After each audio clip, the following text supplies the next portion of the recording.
Congo Avenir, Mboka ya Bakongo.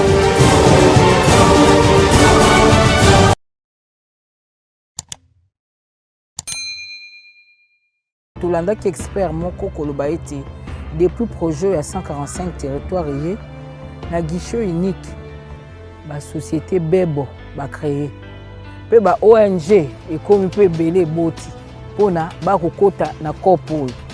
Est-ce que bozo banga tete un jour makambo le kaki a procès 100 jours et landa na mambo 145 territoires. Le gouvernement a biso za caractérisé na présidence mo ba kozala. Na makambo tozo landela depuis président de la République aza en fonction. Mutuna mutu place azali aza na bubangi mo ya makasi. Donc il y a des choses qui ne vont plus se faire. C'est vrai que peut-être le salamaki peut-être salamaki avant mais na ndenge tozo kende boye. Mutuna mutu avant ça la moi eloko azotala qu'est-ce que je vais faire? Nga mutu ya développement rural, le président vous savez ce qu'il m'a dit. Toi je ne vais pas te voir ici. Na lingina mona yo na ba village. Na place kuna nde na kema. Na sina longwe awa na mutuka. Na keiti na Chikapa. Na Chikapa na fanda na ville te. Na longwe Chikapa na keni na Njokopunda. Eza presque à 120 ou 150 km. Place kuna boyokaka. Kamwe na safu bazalaka. Je suis allé là-bas. Na otala na miso komona réalité ya mboka ndengeza. Congo Avenir, Mboka ya Bakongo.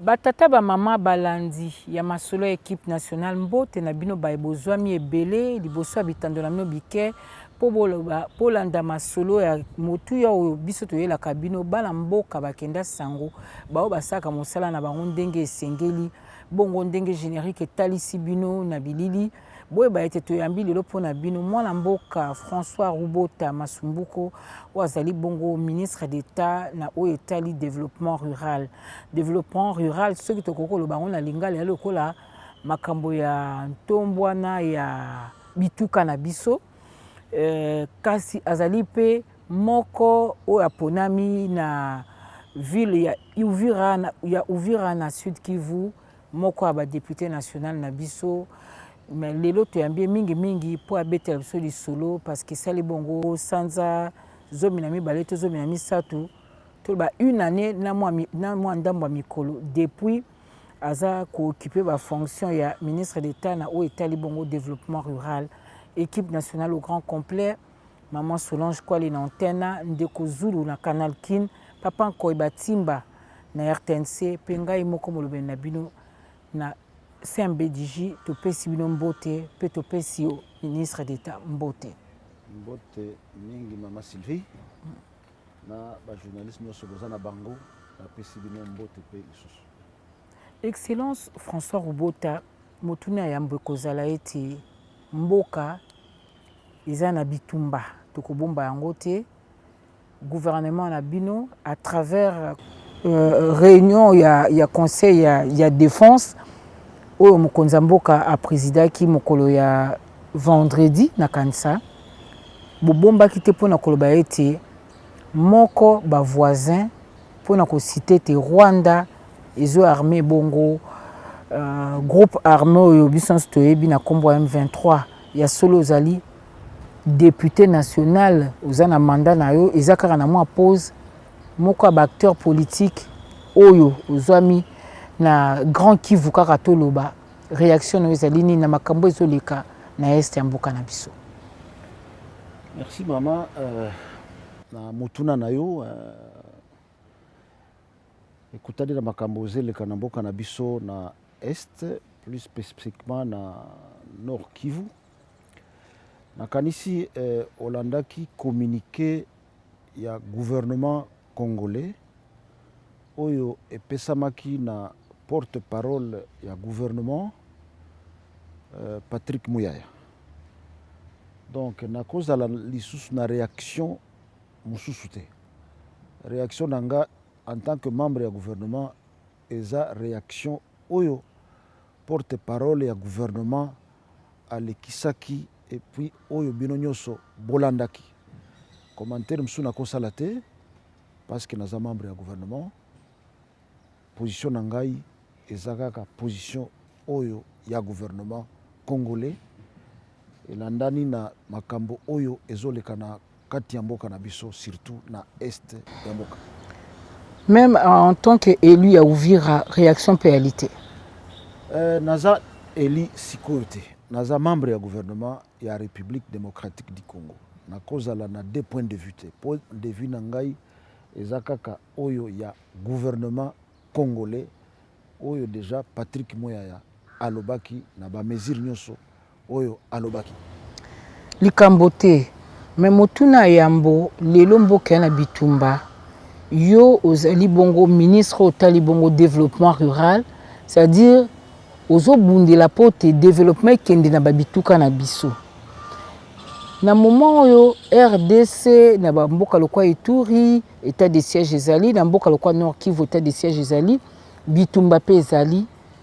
Est-ce que développement intégral te mboka mobimba et matanzela moko ekoza possible na moment minduki ekolela na bisika musu na kati ya mboka? Ekozala possible te parce que place bitumba ezali moyen ya kosala développement ezate. Pour mokonzi ya mboka président Félix Antoine Tshisekedi Tshilombo lobaki na ebandeli ya mandat na ye que priorité na ye ezali kosilisa bitumba na kati ya mboka. Il faut que paix ezala. Yango proclamaki état de siège ezo continuer po bitumba esila soki esili misala pe ya kotombola mboka ekobanda sur toute l'étendue du territoire national. Mais toujours ça là quand même quelque chose, même na ba milieu wana bitumba bozo le bezali. À certains endroits toujours ça la paix misala. Donc pour les chefs, état de siège, il faut la paix.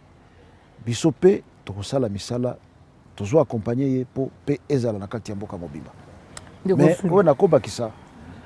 Il faut que l'opinion internationale ayeba que le pays est en train de se relever. Donc, les éléments. Et kuti kalaka libela à cité ou à genouté. Ezana makambo otozomona ekosila avec détermination ya mokonzi ya mboka Félix Antoine Tshisekedi Tshilombo. Mineta François Robota oso salimbola moko na gouvernement oza ministre du développement rural et loko nini population congolaise ekoki ko retenir na ba réalisation ça dans secteur na yo na 12 mois. Merci beaucoup na mutuna on a koki koloba na kanisi bolandi ba semaine oyo eleki ba ministre nyonso ya gouvernement Jean-Michel Sama Lukonde ba défilé na ba télévision koloba oyo nini basi basali. Elingi koloba mwana mboka président de la République Félix Antoine Tshisekedi Tshilombo azo sala kolekela gouvernement na ye ba ministre na ye sous la coordination ya premier ministre. Oyo etali biso nalobelaki yango déjà kala tokoti na ministère oyo na bokoteli na biso tofandaki mwa muke kotala nini ezoleka na ministère na biso. Toye kokuta mwa ba conflit ezaki ebele et puis makasi. Conflit ya liboso ministère ezaki lokola ezana bakambi mibale. Donc moko azokamba administration générale ya ministère du développement rural, mususu nde ministre azokamba ministère ekomaki que ministère eza na bachef mibale ecréa confusion à telle enseigne que misala eza ekosalema te. Première action tosali toti cabinet toti pe administration sur une même ligne. Mokonzi ya cabinet mokonzi ya administration aza kaka obele ministre d'état ya développement rural. Donc ba conflit nyonso wana il faut esila mutu na mutu asala na ndenge ba prérogative na ye ezokokisama na kati ya mikanda oyo ekambaka ministère ya développement rural. Lelo na yebisa yo ke makambo wana ya bicéphalisme eza lisusu te. Mokonzi na ministère ya développement rural aza moko bato nyonso baza nsima na ye mpo totombola mboka na misala oyo elandi développement rural. Difficulté mosusu ezalaki na ministère toza na baprojet oyo eza sous tutelle ya ministère ya développement rural. Eza na projet moko oyo tobengaka projet ya développement ya riziculture ya Masina. Projet wana to bilanga loso voilà. Bilanga loso na Masina. Projet wana basinyaka accord ya financement na 2011. Tokota na gouvernement en 2021, donc presque 10 ans après, résultat ata moko eza te. Na sali visite nanga presque ya mois de mai na ebandeli kaka na tuni mais qu'est-ce qui se passe? Balobi nanga misala ezokende bien, financement pe ezoya lisusu te parce que gouvernement congolais depuis tout ce temps epesa contrepartie na yango te. Contrepartie ezaki ya 2 millions de dollars. Na mois de mai wana nazwi mukanda na komeli ministre ya finance na lobi eza inadmissible. Congo edefisa mbongo. Mbongo esala 10 ans. Ata résultat moko ezomona te. Ministre ya finance a débloqué mbongo wana sur ordre ya premier ministre 2 millions de dollars to futi contrepartie na biso misala ebandi kosalema na projet ya Masina. Deuxième projet toyei kokuta eza en difficulté projet Proader. C'est-à-dire eza projet ya kotombola agriculture ou bien économie na kati ya bamilie ruraux. Projet wana ezalaki financé na 2019. Ekokutana na badifficulté ya basuspension ya bapersonnel. Banque africaine de développement oyo epesaki prewana elobi non lokola badifficulté emonani biso mpe tokati financement il faut projet etelema. Projet etikali kovanda pendant presque une année. Tango tokomi wana totali badossier tokokuta eza na ntina te. Tolever bamesure ya suspension et puis to entrer en collaboration na Banque africaine de développement lisusu esali mpe ke projet ebandi lisusu eza projet ezo sala misala na kati ya 7 provinces Bandundu, disons Kwango, Congo central, Mai-Ndombe et puis la province minawana ya espace Kasai. Ezo sala misala ya bilanga oyo estali maniok na oyo estali mafuta ya mbila. To démarrer ango lelo misala ezo salema très bien na province nyonso wana na sisi kotanga. Difficulté mususu ezaki na projet prise. Eza ya ko renforcer capacité ya ba infrastructure de base, c'est-à-dire oyo etali ba école, etali ba marché, etali ba kopesa mai. Yango pe ezaki ya kotelema. Etelema ki pona nini pas biloko oyo ezaki commandé kouta beaucoup plus na Chine. Ezaki ya kofanda Kasumbalesa pe na ba entrepôt ya DGDA na Lubumbashi pendant plus de 3 ans. Misala ezosalema te. Tokomi lisusu mokanda kosenga bapesa titre de fiscalité, c'est-à-dire exonération. Ya ba conteneur nyonso wana ezalaki na Kasumbalesa na oyo ezalaki na ba entrepôt na Lubumbashi. Nyonso ebimi emati na espace Kasai.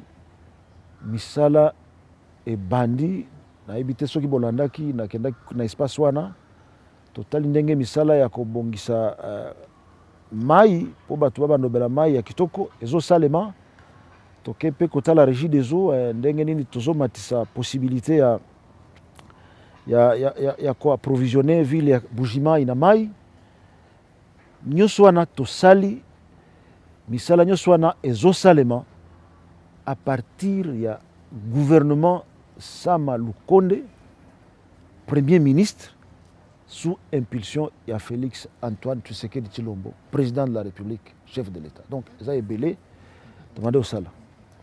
La phrase est changée. Moi, ministre d'État. Ça impulsion, initiative. Par exemple, on a notre na mboko yo. Ngana banda politique en 2006. Mais depuis 2006, na banda qui au Sala qui député provincial. Nano na monaté un gouvernement ou bien le président a autorisé ba ministre na enyos mutu na mutu akende komilobela oya sali en face ya peuple devoir et relevabilité wana. Je n'ai jamais vu ça. Na moni yango kaka nelelo. Photo lobela ya solo.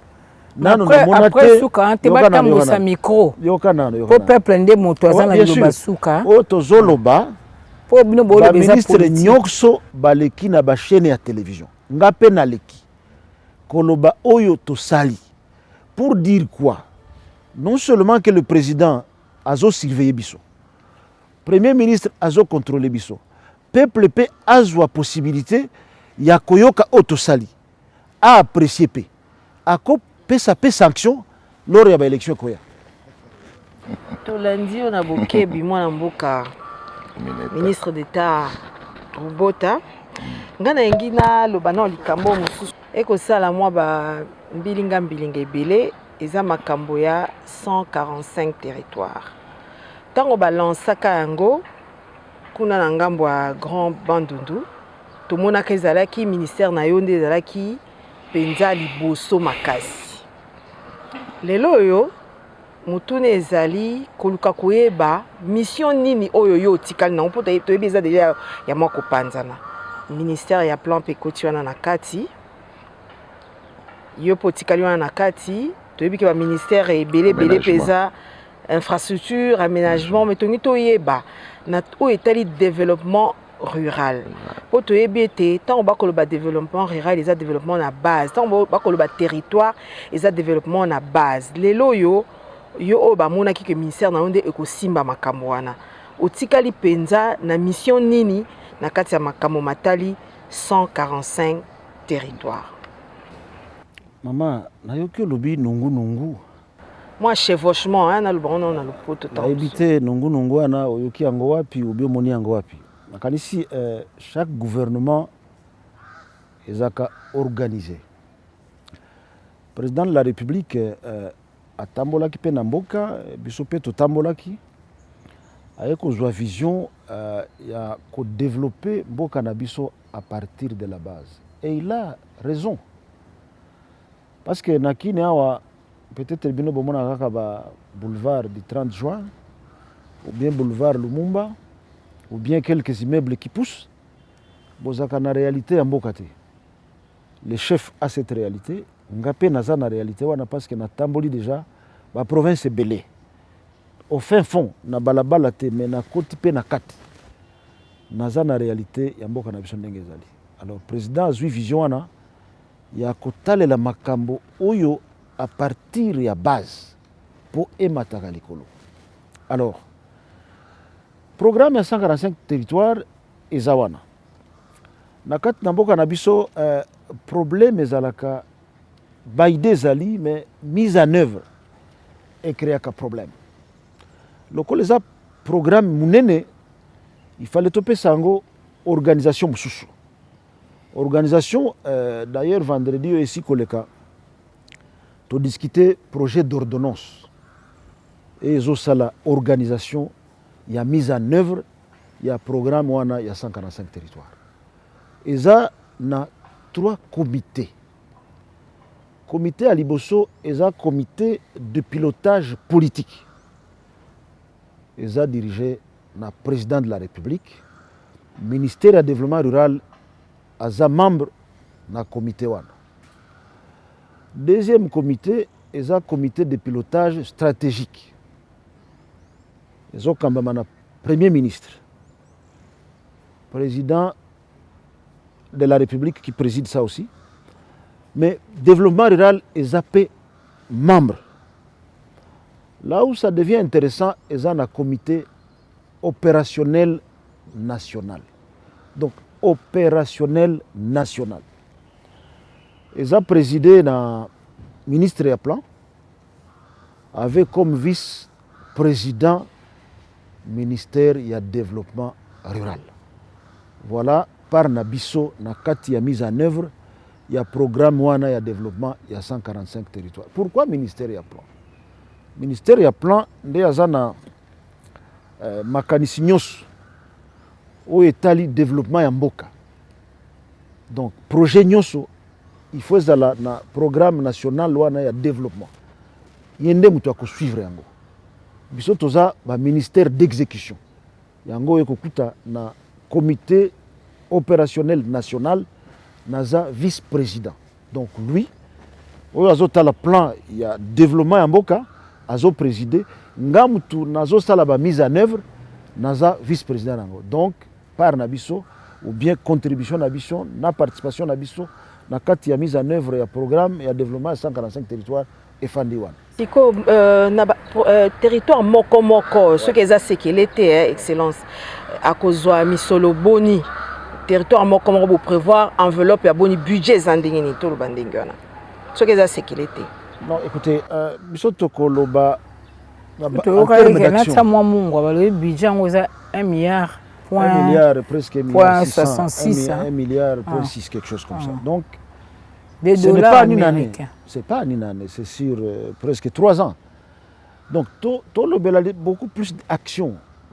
Ils ont une action et ils ont centre de santé, ils ont école, ils ont maï, ils ont électrification rurale, ils ont zela, il y a bilanga pour qu'il y ait un centre de consommation. Ce sont les actions qui vont intéresser beaucoup plus. Ce n'est pas tellement l'argent. Ok. Il y a une bonne question. Je ne sais pas encore batimba. Moi, je suis 145 territoires. Tout le monde qui est expert, depuis le projet à 145 territoires. Na guichet unique, la société Bebo va créer. Pe ba ONG et comme peut belé boti pour na ba kokota na kopo. Est-ce que bozo banga tete un jour makambo le kaki a procès 100 jours et landa na mambo 145 territoires. Oui maman gouvernement na biso za caractériser na prudence mo ko sakana. Na makambo tozo landela depuis président de la République en fonction. Donc il y a des choses qui ne vont plus se faire. C'est vrai que peut-être Salam qui avant mais avant ça là moi qu'est-ce que je vais faire? C'est ça la réalité. Mais boyebi quand même makele lango kozunga na o mama Sylvia boyo ki atateke eloko mo abongezo ngesa na non nga na yebi que la mboka na biso nga na utipe avant na kota politique na uti na société civile. Bah, ONG est belé. Je crois que l'attribution va marcher. Les alités qui ont créé une entreprise, lelo va péter au marché. C'est pas comme ça. Bah, comment on dit ce sont des choses maintenant qu'il faut éviter. C'est-à-dire quoi? Leur soumission est pésamment soumissionnaire, na dossier naïe, on doit regarder crédibilité naïe, société bandaï mkolonini. Azana mbongo capacité financière na ndenge nini capacité technique na ndenge nini ou bien capacité administrative na ndenge nini. C'est pas à dire que bako attribuer au marché sans que tala oyo bénéficiaire ya projet ou bien eux a gagné marché à Zandengeni. Je crois que c'est pas comme ça. Donc président ils ont un mécanisme moko azolande lango à la loupe. Yango zo sala ke mutu na mutu place azali il faut abanga bilili na malobe ki maralisu te problème yango tolobit na monde na bino ya ba information na ba internet o tozolo bozo bombango après 10 ans et comment isu. Et là vous allez nous prendre à témoin. Okay. Oui, merci papa ministre. Deko François Lobota. Na sepeli mingi ndenge oyambi biso na siko na matito eko inspiré biso makambo etali mboka na biso. République démocratique du Congo. Nakobanda na motuna mangai na oyo utaki koloba wana mingi olobi ministre banda bokoma na ebonga bazako pesa ndenge basali misala ezako leka malamu. Yo kanisi communication bino bozako pesa na lokota ya français ezaka 20% ya population ya RDC ndeza kolanda bino. Mais 80% bayibi eloko ni boko salate. Wana ezamwa kosembola muke. Na etali 145 territoires ya République démocratique du Congo. Banda Congo et banda ba gouvernement ekitani ti lelo ezana ba ministre mosusu bakoma bati enda kisaluko ezana na développement rural. Naino moko amona ata territoire mosusu. Ezala pe na batata bakonzi. Pas territoire mosusu bakoma te. Mais na kopesa mwa makanisi muke ezalaka Mobutu akomaka na ba territoire na eliba hélicoptère pour atala pasio ezana ba territoire. Mais lelo toza koyemba awa 145 territoire toko bongisa. Poko mokisa ngona mosolo nini po mosolo ya bino ezalaka te. Tango nyonso moyibi IGF akanga toyoka kata sangote. Mokolo nini boko bongisa excellence. Po bato bandima ba sepela pe. Donc journaliste, je crois que c'est vrai parce que en Angola là tu vas se référer à passé 32 ans et puis presque 20 ans des ans à kati esprit na batu mais comprendre nouvelle vision et aux à la moi passé d'abord au tozo sala c'est vrai que au balanda ka télévision ils a peut-être 20%. On lobby que 80% sont monatés, mais ils ont mona parce que misala oyo biso tozo sala na développement rural. Ils ont salé na ville te, ils ont salé na milieu périurbain, ils ont salé pe na kati ya milieu ruraux. C'est-à-dire quoi? Les 80% des bazava bénéficiaires ya misala tozo sala bazo mona pe yango. Alors comment na ba territoire tozo koma ngam tuna telemiao na ebite soki bolanda ngai na sina longwe awa na mutuka na keiti na Chikapa na fanda na ville te na longwe Chikapa na kendi na Njokopunda eza presque à 120 ou 150 km place kuna boyokaka ba kamwe na safu bazalaka. Je suis allé là-bas na otala na miso comment la réalité ya mboka ndenge ezali. Na koma na commune ya Mukedi eza na province ya Kwilu na kenda na Vanga eza na territoire ya Bulungu.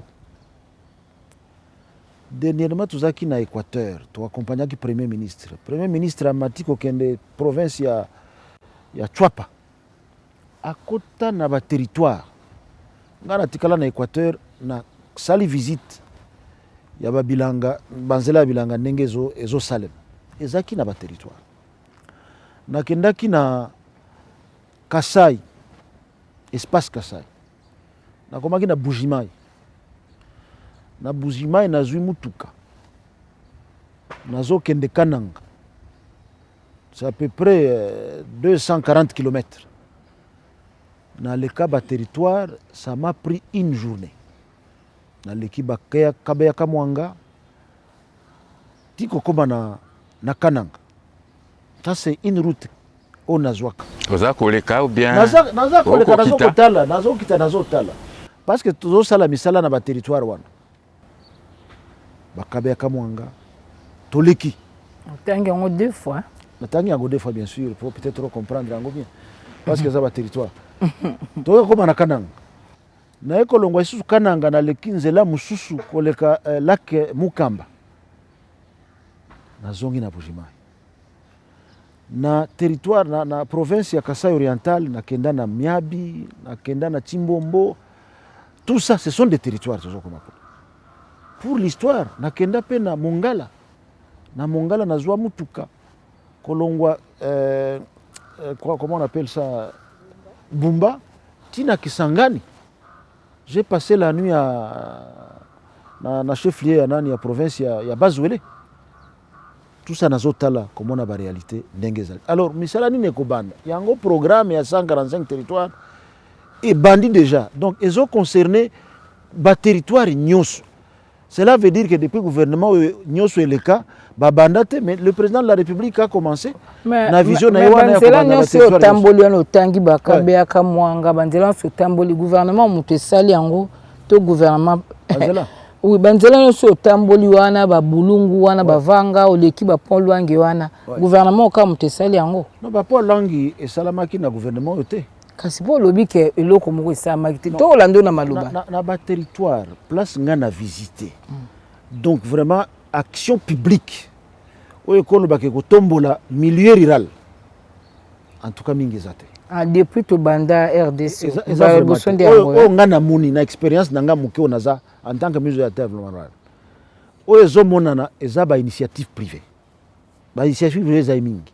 Alors yango biso toza na vision koloba milieu rural tozwa yango lokola espace oyo toko développer en prenant en compte ba facteurs ebele eza habitat rural, il faut total lango. Biloko ya mai ya komela, il faut total lango. Biloko ya bilanga, il faut total lango. Biloko ya classe, il faut total lango. Biloko ya pêche en milieu rural, il faut total lango. Cet ensemble là, ce qui te pousse, c'est vrai que ça ne peut pas se faire en un jour. Ce qui te pousse, wana nde kotala ndenge tozo développer milieu rural. Mineta François Rubota, tango banomaki bino na chef de l'État, boye pour Congo to mesana na ba terme. Le terme est belé na Congo. Bawario. Bawario. Guerrier. Mais après sondage, sur ce sondage, la population, 80% bazo douter de la capacité de la Bawario. Comme caractéristique, on a décrire Congo, maïs à la raté, courant is à la raté, papa baoulé na jour impair, bana jour père, Zandu Bokanga, Kingo bana Kandatilelo, Zandu Bokanga, insécurité, Congolais nyonso, insécurité, na Kinshasa avec le phénomène Kuluna, insécurité na SRP démocratique du Congo. La population, dans sa grande majorité, a douté de la capacité à Bino Bawario. François Roubaud, Tokolo Bani na Obaosa Bino confiance. Après la pluie à Kinshasa, c'est le mauvais temps. Il faut que casse pour nous sauter pour qui ne dit d'Akasso qui mboule sili. Alors Bino Bawario. Mais tout le monde est sur le terrain. Yokolo Bani na bato bazo douter de la capacité Bawario. Journaliste, peut-être na lobby en quelques mots retenir en côté. To hériter situation à bientôt. Ah, bon, Nicolas là trop. Les hommes passent, les institutions restent au Mineta. Vous allez là trop. Moi, on va la rater. Tozo bunda. Mais ce qui circule na Kinshasa.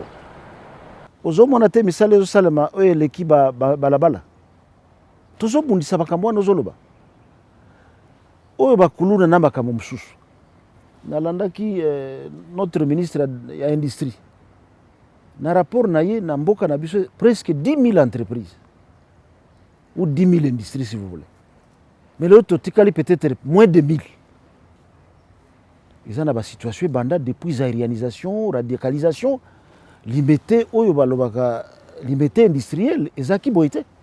Il y avait beaucoup d'industries. Nyonso wana ekufa.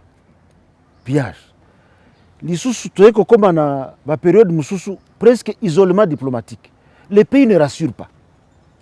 Le président de la République a dit non, mais écoutez, il faut que je rassure. Il faut que je rencontre mes collègues.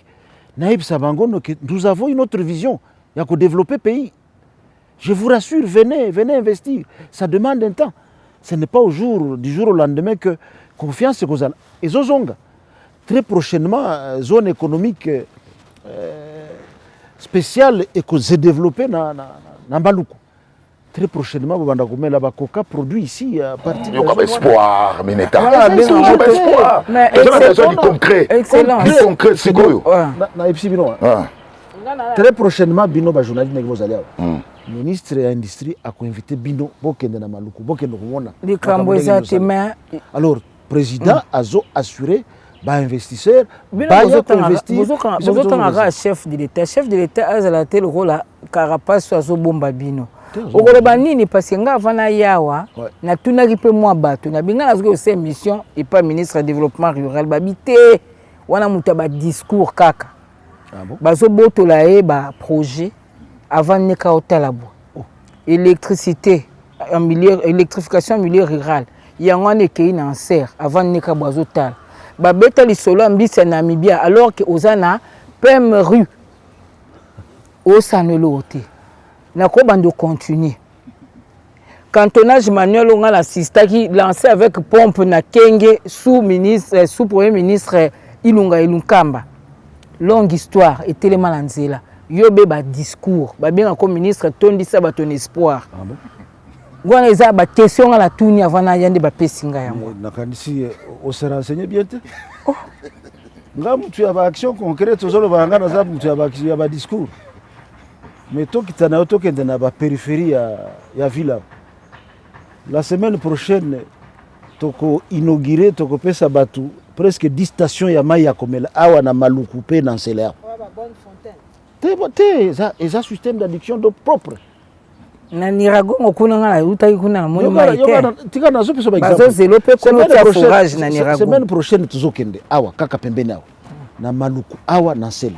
Kinshasa n'est pas le Congo. Du adduction d'eau potable. Toko pesa. To sali yango déjà na Lonzo. To sali yango na Lovo. To sali yango déjà na Mwanda. To sali yango kuna. Baroute à dessert agricole déjà to sali na année passée 13 500 quelque chose. Na ba province nyos. Eza na Kinte, na périphérie ya Kinui, mais na ba province nyos to sali presque 13 000 quelque chose de kilomètres. Année oyo to zape na programme wana ya baroute de dessert agricole. Mbisi ya Namibie. Mbisi ya Namibie pe mori ezo samusani. Soki o circuler pe Kinshasa wa. Okotala banani ba étant piscicole. Ezawana ni kambisi ezo pola. Non yoka nano tozana ba etalibiso eza pêche à milieu rural. Pêche à milieu rural développement ya ba étant piscicole ozomona na autour de Kinshasa. D'ailleurs kutu lobi nazaki na Kimwenza kuna na okendo kotala ndenge ni bato. Osoli mbisi yango? Mais bien sûr. Bien sûr. D'ailleurs nazana na vidéo moko na sala ka pêche awa na nani na maluku wa pembeni na ngamo na opêcher bato ba osala ba état ba mbisi ngamo na opêcher pour l'exemple exemple que on peut manger ça ce que olingi na fongoli téléphone na l'action donc ba action concrète ezali pour na ba route ya dessert agricole makambo etali mai makambo etali pe électricité rurale tozo salango pour preuve en serre non eza agence il y a électrification rurale qui dépend du ministère des ressources hydrauliques et électricité. Tous appels na service, il y a énergie nouvelle. Tous anango, ba lampadaire oyo monaka na ba milliers d'euros ezawana. Tous appels na capacité ya kosenga Anser asale la biso misala. C'est nous qui demandons à Anser de faire.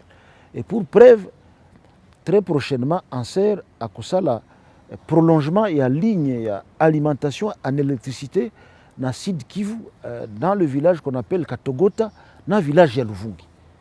Et c'est nous qui l'envoyons, qui nous sommes dans le milieu rural. Parce que le milieu rural dépend de nous. Mineta Rubota, olobi a beaucoup sala, boto ebite so ba projet ngo ozo lancer kaka après otiki. Na zongi saki moi momo kwa na makamotali ba bonne fontaine. To mona ki on e bandi, pa na Kinshasa zo tambola. Ozo kende ko sala misala ma bonne fontaine, mais tozo mono souté. On dirait téléminango. Toye na projet oyo, projet prise. O eza na Kasai. On dirait pe okenda ki bo lancer et vandi nango la li. Lelo yo o ba mso ni pona évolution nango. Est-ce que kokene pe na ba province mususu? Projet prise. Toke kuna na ngambo ya province na yo moko.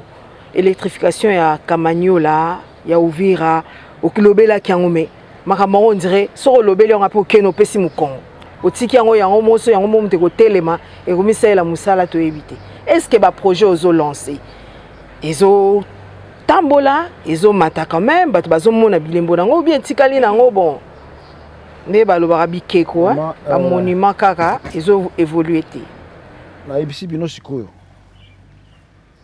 nazo sala déplacement semaine oyo soki nazongi nakozwa bino tokende kopesa ba ouvrage oyo tosilisi na maluku mpe na se donc kuna osilisaki yango baomona lisusu te esili déjà tokende remettre tokosala mpe mosusu na bamilieu périurbain peut-être du côté ya Mongafula ça peut-être on va faire oyo etali mai oyo nayebisaki yo na ebandeli difficulté ni tozalaki nango et les choses évoluent peut-être na mois de juillet tokende ko inaugurer presque 12 adductions d'eau potable na espace Grand Kassai.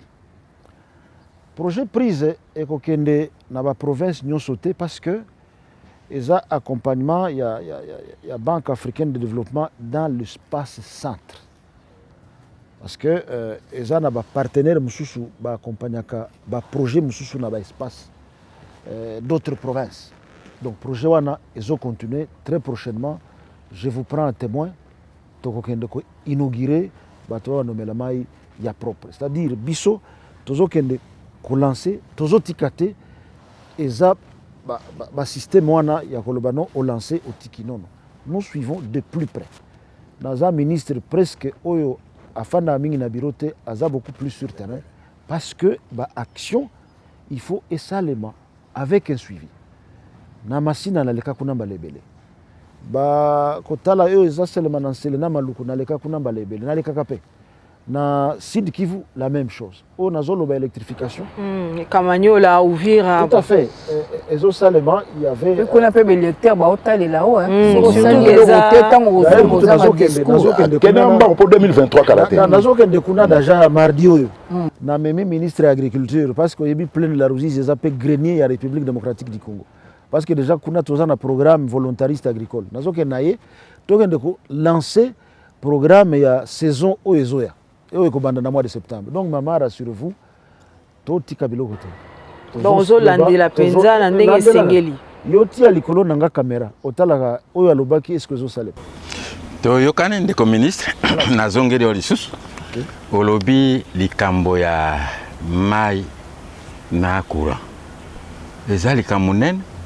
Po obandi ko pumbwa tiao toke Kinshasa nano awo yango na lingana tu na boy rôle ya SNEL na régie des eaux ezanini po na komi ko ka ba entreprise mususu o ya sala boye parce que banque boye biso moko na mboka toza sani mboka za ko kufa peut-être boko yebango te excellence ngana ebisio ngana za témoin makama nazo na koma meme pa na Uvira ezana bisika muso wa molili okoleka boye mai ezalaka te bato baokende na mwa baruiso kotoka mai oyo etali SNEL oyebi ke to libéraliser secteur ya électricité donc ezalaka non c'est-à-dire oyebi compétitivité esalaka mpe rendement ezala malamu parce que monopole mpe ezalaka na faiblesse nango omoni par exemple Sonas compétitivité ils ont amélioré ma service SNEL peut depuis un temps peut-être à coquité tozolo batozana à 16% presque électrification en boka ce qui est trop peu na milliers de rotolo baté ils presque 1%. Alors tozo bazwa déjà loi ils ont libéralisé makambo électricité au Italie électricité donc ça dépend du ministère des ressources hydrauliques et électricité yenda kolobelango malamu mais pour nabiso tozo pousser tozo électricité na milieu rural c'est-à-dire ceux qui SNEL a quitté tozo senga basala ba mini et micro centrale ezo salema na ba parti msusu problème wana et je suis en train de pousser SNEL oyo pour na barrage ya Force Bendera eza na frontière ya Tanganyika na Sud Kivu. Oyo ya Kisangani pe ezali kokufa. Ezali kokufa to. Banda soki 1952 esalema te lelo. Alors, on a barrage ya Bendera, tozwi quelqu'un qui peut nous aider pour à rénover yango et comme on a capacité à production à 83 MW.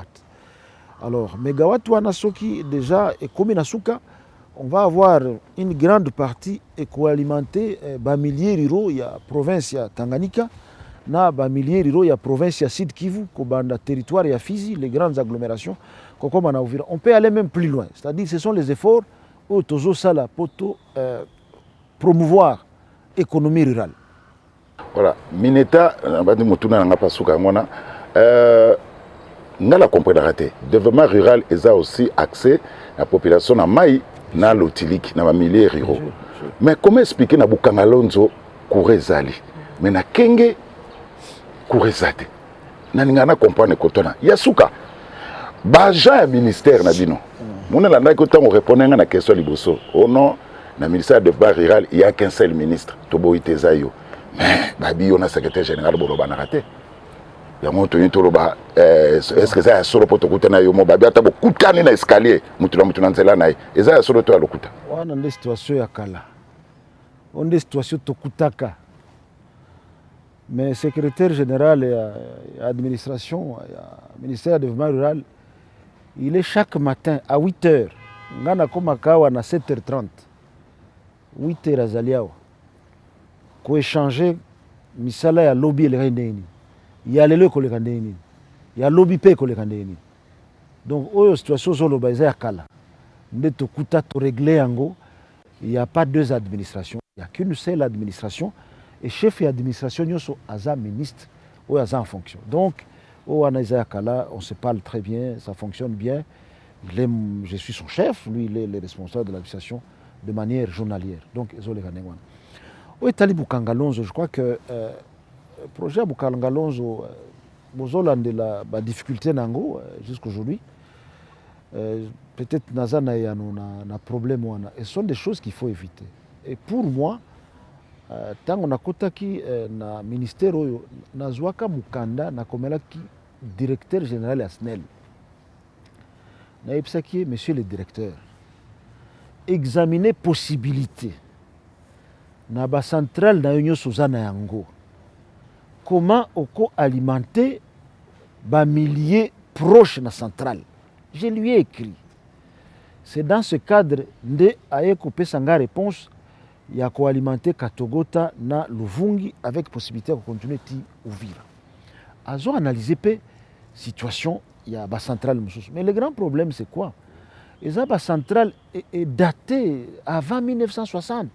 Zay belé. Donc ba équipement na ba matériaux comment na vétusté moko ya kosakana te. Il faut rénover ces centrales pour que ba centrale wana eza na capacité ya kosala prolongement ya ba ligne kokende musika. C'est dans ce cadre-là que la loi sur l'électricité est promulguée, est en vigueur pour que tout ben les investisseurs, les centrales qui existent, la centrale na bango et puis on évolue. Na Nord Kivu déjà ils ont la centrale moko salami kuna côté à Rutshuru, ils ont alimenté Nord Kivu par Rutshuru na ba village mususu même na Goma parce que courant et électricité il y a SNEL et bando kokate. Donc ce sont des exemples comme ça qu'on doit suivre. Maman Solange Mokuse penza na ndeko François Robota. Excellence ministère Oyozo Kamba, eza ministère pe ceux qui to tiango boebimi lokola yoza na katikati misapi pe ke boebele belé donc ba mission eza un peu transversale. Na yebite na ba ministère o esengeli misana na bango pe etombola ya yo. Oh, yo na bango sengeli bo travailler to ko lo ba pe infrastructure to ko lo ba ya énergie na ba ministère ebele lelo bosaka ndenge nini po bosangisaka makanisi na bino po ministère na yo etombwana po so basali banzela ya dessert agricole teta nso yo tombwana te so ba bongisi makambo nende ko jula lobby ba courant boité na ba territoire wana ba entité décentralisée wana makambo etambola malamu te bo s'organisera lolenge bo na mukuse parce que po bo alléger ba difficulté obi mama na lobina yo que milieu rural eza espace monene des difficultés na ekokuta même avant peut-être na lobela ki yango avant te peut-être nde mama atuna kibatu oko tuna mutu développement rural nini akoloba kaka oh peut-être mai développement rural nini oh nzela oh kaka tout ça donc bazo comprendre que développement rural eza kozwa milieu rural mobimba yalo kwa mwa liboke mais ça dépend na makambo eza vraiment liboke pour que etombwama il faut ba moi élément wana et salem eza par exemple na ministère de l'agriculture. Ministère de l'Agriculture, il faut agriculture et salement dans ma milieu. Tango éco salement, il faut toujours payer énergie, d'électricité. Et comme ça là que va transformer biloko wana pour avoir possibilité à kende côté kama na kati ya ba centres urbains, même pe na ba village wana production salamaki. Parce que eza na ba partie mususu kuti bazolo na loso. Mais moyen ya ko décortiquer yango ezosala passe bato balembi bakomi kosala misala ya kovivre kaka me misala ya kosala ke bazwa mwa loso ebele ya kotinda na bavile eza te parce que transformation ezopose problème. Alors na espace wana kaka il faut mwa école kitoko mpe ezala pour que les enfants étudient.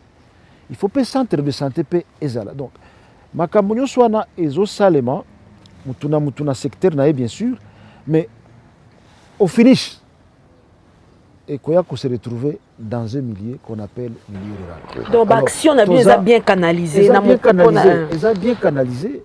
Na ebisio kasikoyo tozo kende na ministre de l'Agriculture. Je suis en train de le pousser pour dire, pour que moi je parle du développement, il y a milieu rural, tu dois être là. Il faut ça là. Pour y a pêche, il faut ça là. Donc, je suis en train de pousser pour que tous ces ministères, Oyo et Sali, que tout le développement rural est ça là. C'est ça que nous poussons. Et alors, au niveau du gouvernement, Misala Nyoso est coordonné par une action gouvernementale. Donc, c'est ça que nous Mon amboka François Roubote, émission comme dans mon souka.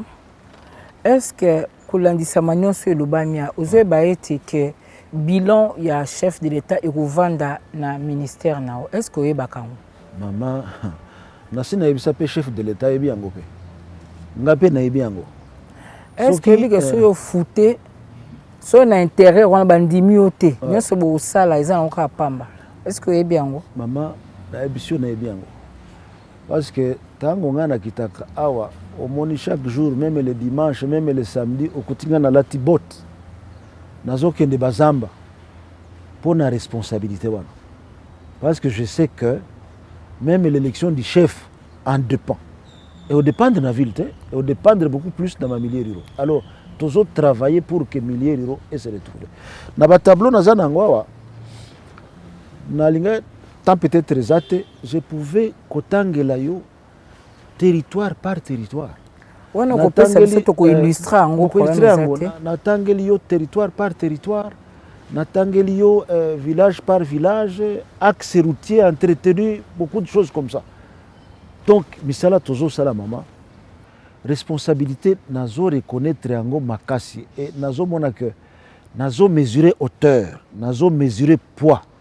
Yango ezotina ngai nafanda mingi na birote. Je dois être, et même le chef m'a dit. Est-ce que misolo pour na komema ba action ozo zwango? Tozo zwango. Donc, finance, au quotidien, direct. Na ebisio déjà que tango tobandi, monsieur le ministre des Finances, pourquoi tu ne payes pas la contrepartie? Il libère. Pourquoi au salité banani ba titre à fiscalité? Il libère. Nous sommes toujours libérés au regard de tout ce que nous avons comme rentrée en termes de finances. Émission Sili, Maloba Souka, les lois ceux qui au long pour les mandat. Donc, qui ça l'État au quoi embête hôpital. Donc, les hommes colomoro bo kindepe. Et l'euro tika comme héritage. Ya Souka, elingi koloba boye.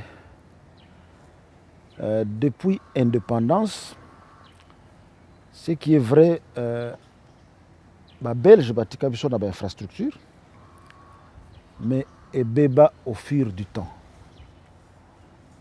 Le président de la République est engagé, déterminé, qu'au tombo la mboka à partir de la base, raison à lancer programme de développement de 145 territoires.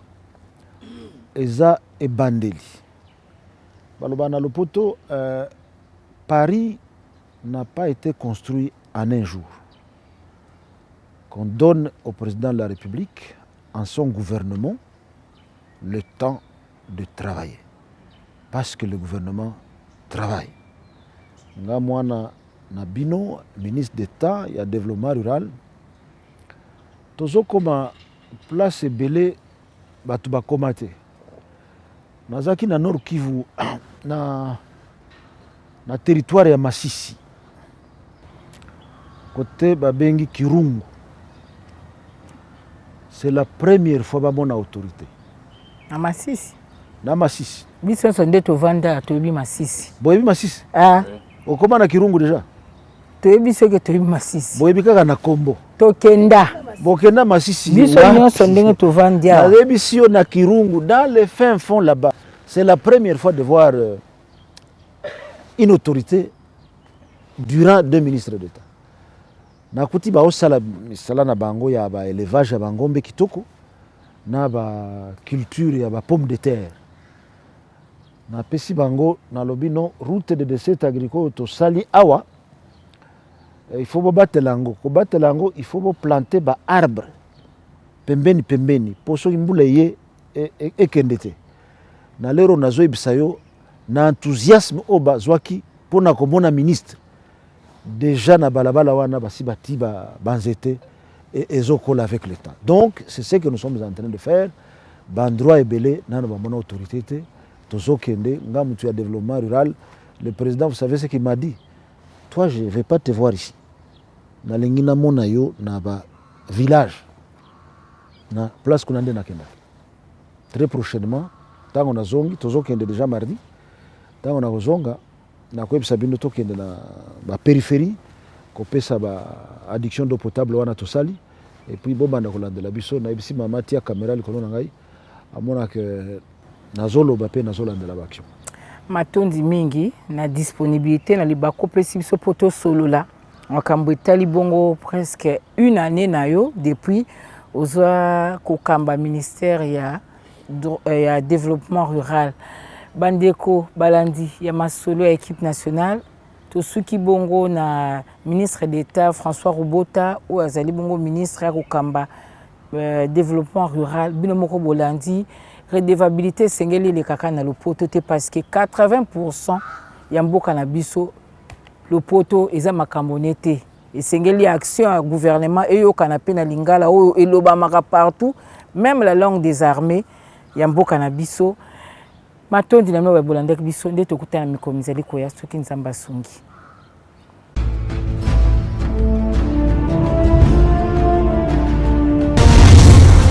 Congo Avenir. Mboka ya Bakongo.